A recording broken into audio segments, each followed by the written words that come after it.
Goal સાહેબે કહ્યું કે રથનું પરિભ્રમણ કરવું છે. રથના પરિભ્રમણને મિત્રો એક અલગ રીતે જોજો કે રથનું પરિભ્રમણનો મતલબ એ છે કે મારા ગામમાં મા ઉમિયા આવી રહીશ, મારા ગામમાં મા ઉમિયાનો રથ આવી રહ્યો છે. તમારી તાકાત હોય ને એ પ્રકારે એનું સ્વાગત કરજો. એવું ના વિચારતો કે એક રથ આવે છે, મા ઉમિયા એના ઉપર સવારી કરીને આવે છે.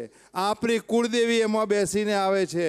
આપણી કુળદેવી આપણને દર્શન કરવા આવે છે, આપણા દર્શન આપવા માટે આવે છે, આપણને આશીર્વાદ આપવા આવે છે. આવો ભાવ આપણામાં આવે એ રીતે એનું સ્વાગત થાય ત્યારે એમ લાગે કે એનું પરિભ્રમણ સાર્થક છે.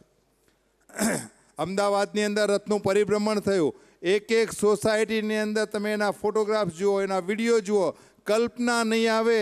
આખી રાત સોસાયટીના સભ્યોએ જાગી જાને એક એક સોસાયટીમાં 10-10 લાખ રૂપિયાનો ખર્ચ કર્યો છે.